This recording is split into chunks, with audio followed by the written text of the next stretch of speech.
What's up, Thunder fans? How are we feeling? It was a rough one last night.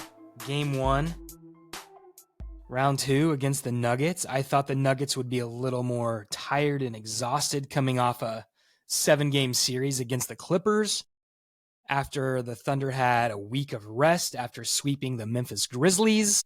I have flashbacks to last season against the Dallas Mavericks in the second round. And now here we are, down. It's only one game. I get it. Down 0-1 to the Nuggets in round 2. We have home court advantage. We should have won last night. Yes. Yeah, we should have won. I have so many thoughts and questions and just annoyances about how that happened last night, why we lost, how ugly it was. I mean, good grief. Let's first, though, start with Russell Westbrook. They call it his revenge tour because he just took out the Clippers, which was a team he was on, and now trying to take out the Thunder. He got a standing ovation last night, which he should. Russell Westbrook was, as far as the Oklahoma City Thunder organization goes, the best thing that ever happened to the Thunder in Oklahoma City in the last 10 years, whatever. I know totally different team, different players now, different coaches, but what Russell Westbrook still means to Oklahoma City, how he's still contributing and how he's still donating his time and money to things he's passionate about in Oklahoma City is huge. I love the guy. I loved Russell Westbrook when he was in Oklahoma City, and obviously I don't want him to beat Oklahoma City. But if the Nuggets were to go on, obviously I will be cheering for that because I would love to see Russell Westbrook get a championship. That would be awesome. Standing ovation last night, as he should get. He has nothing but love for the city, and he played great last night, especially his assist to Aaron Gordon at the end of the game. That clutch pass. He could have tried to drive and take it in himself, but he unselfishly passed it off. Aaron Gordon was wide open for the 3, shoots it over Chet, makes it with 2 seconds left and no timeouts. But how did we even get to that point? The Thunder were basically up the whole game. Early on it was back and forth. Went up, for a playoff game, second round, they went up big. You go up 12 points or whatever it was. That's a big lead in a playoff game. But I just feel like whatever happened down the stretch, we'll talk about that first, and then we can talk about a few statistics. But down the stretch, with however much time is left, I get the foul if you're up 3, but the way Oklahoma City tried to execute that, obviously, I do believe it's the right thing to do. Up 3, foul. But the timing of it and just the execution of it was super, super poor. Quick whistles. Jokic is on the bench with 10 seconds left. They throw the ball in right away. They have no timeouts. And we foul right away. With 10 seconds left, let them dribble 5 seconds out. They have no timeouts. And we're up 3. I almost would let it play out. I don't know what the full statistics are. Do you let that play out? Let them shoot a 3 and you go to overtime? Versus, we fouled 3, but that's fine. Okay, we're up 3. We foul. They hit 2 free throws. We're up 1. Okay. Then they foul Chet. He goes to the free throw line and misses both free throws. How do you miss both free throws in that situation? And that brings me to my other point.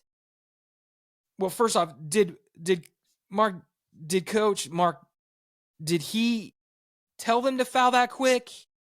Obviously, that was the game plan, was to foul up 3, but he says that they were doing what he said to do. Sure, maybe, I don't know. Frustrating as all get out. It's only one game, and it's only game 1. It'd be different if it was game 7, obviously. It's game 1. We still have home court advantage, but good grief. But that does bring me to my other point about Chet missing 2 free throws. Obviously, SGA is the guy in Oklahoma City. He is the first option, the clutch guy, got it. Does Oklahoma City have a second clutch option? We didn't see it last night, especially with Chet missing those free throws. Like, I get it, high pressure, whatever, in that situation, but man, to have that opportunity and to go up and just choke like that is not ideal, obviously. And I get it. You're not going to make every shot. You're not going to make every free throw. I get it. Like, it happens, you miss, it's one game, we move on. And at the end of the day, it's just basketball. Who cares? Like, honestly, I love basketball. I love watching it. I love to talk about it. But it's a basketball game that has no bearing on my life whatsoever. And no bearing on anybody else's life whatsoever except for those players and the Thunder organization. Like, in the grand scheme of things, who cares? But it's fun to talk about. But do we have a second clutch scorer? Is there a second clutch scorer in Oklahoma City? And throughout the playoffs and the season, I haven't seen that. And I could be wrong, but I haven't seen a guy that is our second option. We want it to be I want it to be J-Dub. I want it to be Chet. Like, those are the two it should be. But, like, J-Dub went 5 of 20 last night? 2 of 9 from the three-point line? And three-point shooting last night was horrible for us. So that's a whole other, it's one game and things will get fixed, turned around. But let me see what our three-point shooting was last night, because it couldn't have been good. What was it? 30? I'm going to guess 32%. I haven't seen it. Let's just go 32% from the three. Let's see how far off I am. Box score. Let's get there. Come on. 3-point percentage. Denver was 31%, 10 of 32. We were 34.9%. So I was a little off. 35%. 15 of 43, though. And a lot of those misses were wide open looks if you watch the game. I would say at least a dozen of those misses were wide open, which is a whole other thing. I get it. Nerves, you're young, game one. But, and it's not that we lost the game. You're going to lose games, especially in the playoffs and once you move on past the first round.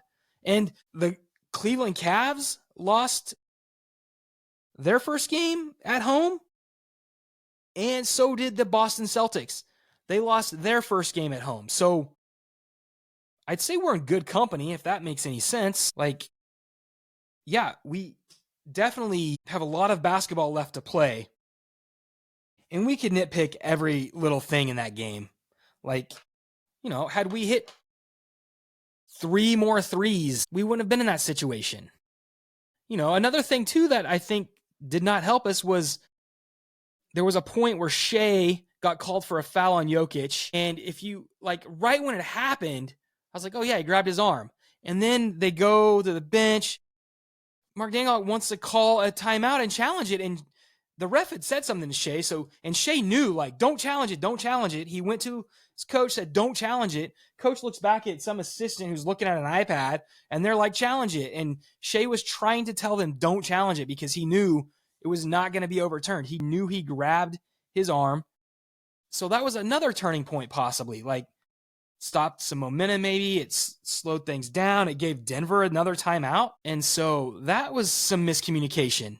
I just feel like coaching-wise last night was a lot of miscommunication. And they can learn from it, and they will learn from it. You move on. You have to forget what happened. You learn from it.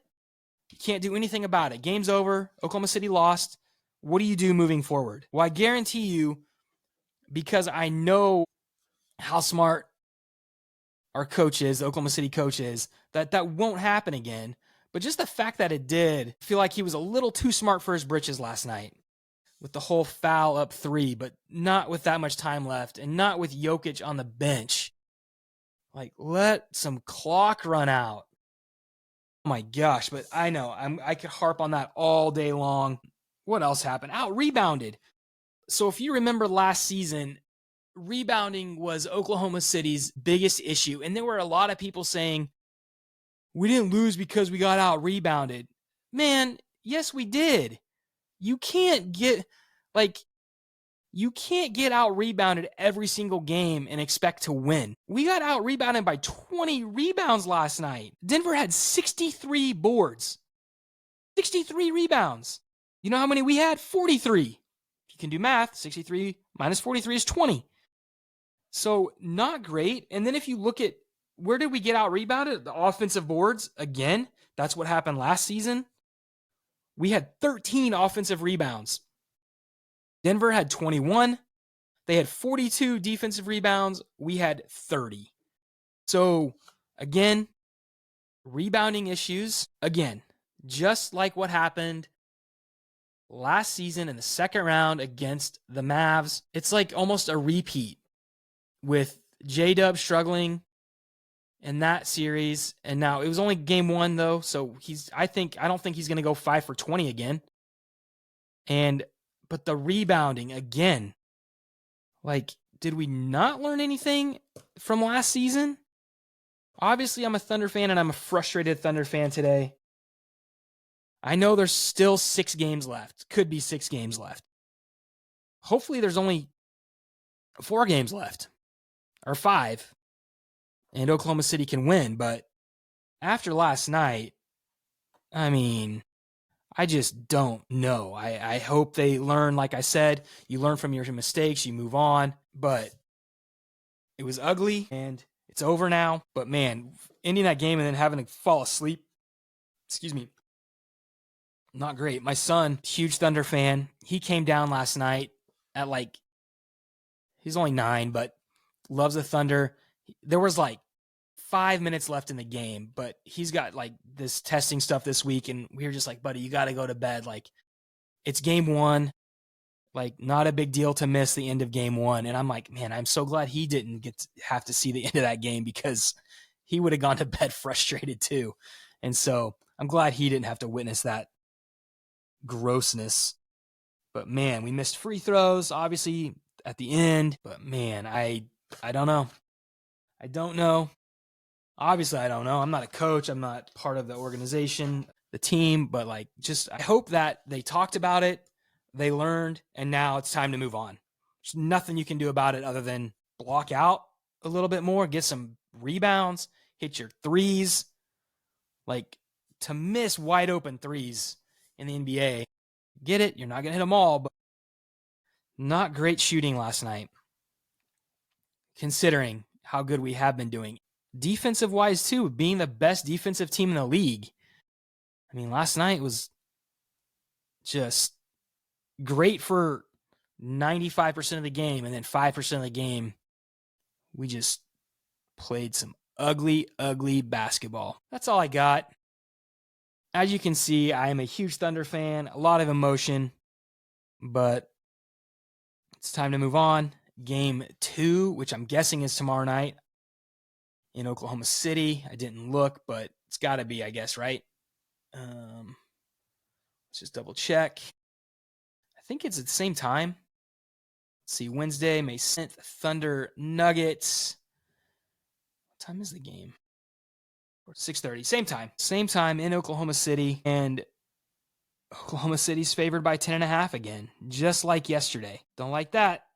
I don't like that. Man, thanks for listening. Thunder up.